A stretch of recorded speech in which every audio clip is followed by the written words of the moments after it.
les intellectuels ont été formés, en tout cas pour la plupart, par l'école coloniale.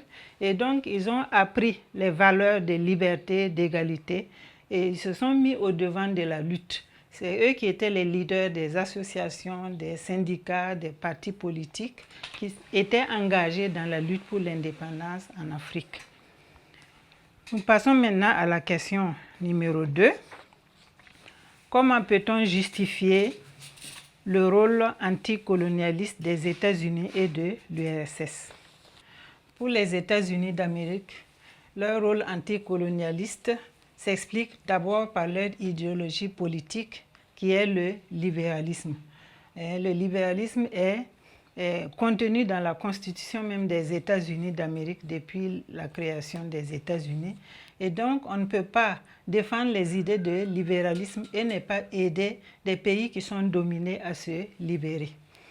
La deuxième raison, c'est par solidarité aux peuples soumis. Les États-Unis ont été colonisés par les Européens.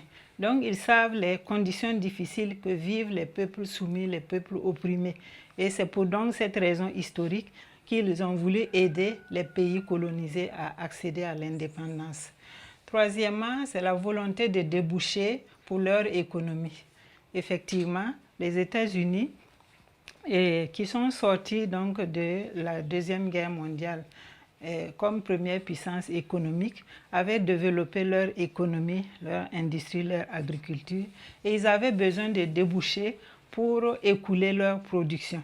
Donc, aider les pays colonisés à se libérer peut être une opportunité pour eux d'utiliser ces colonies-là comme débouchés de leurs produits industriels et agricoles.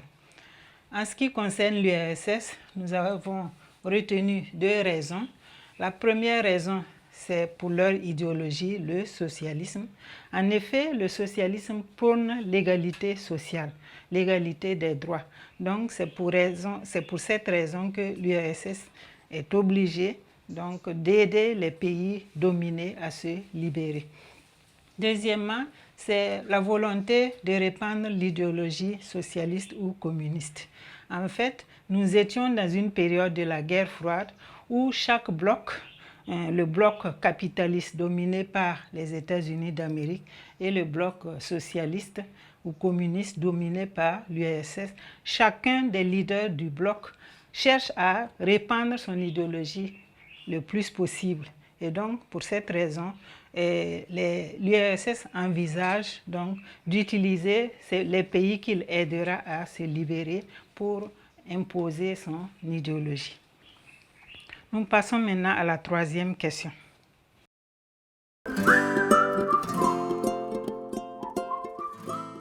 Petit 3 explique deux causes de la guerre d'Algérie.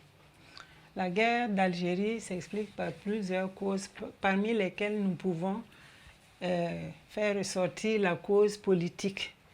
Il y a une inégalité de droit ici. Les pieds noirs, qui sont les Français d'Algérie, les Français et leurs descendants, ont la citoyenneté française, tandis que les autochtones algériens ne l'ont pas. Donc cette inégalité de droit va frustrer les Algériens qui vont revendiquer donc leurs droits. La deuxième cause est une cause économique. Là encore, il y a une inégalité et toute l'économie est contrôlée par les pieds noirs.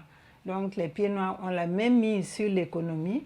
C'est eux qui contrôlent les industries, c'est eux qui contrôlent l'exploitation des ressources comme le gaz, le pétrole, au détriment de la majorité autochtone.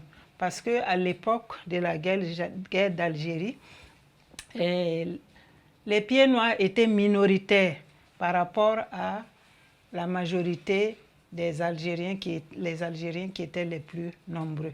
Donc ces inégalités politiques et économiques vont exacerber les tensions et donc les nationalistes algériens vont prendre les armes pour revendiquer l'indépendance de leur pays. Après les questions de cours, nous passons à l'exercice numéro 2, synthèse.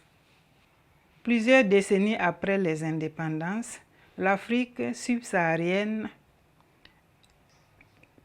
peine à se développer. Analyse 2 problèmes économiques et 2 problèmes politiques de cette partie de l'Afrique.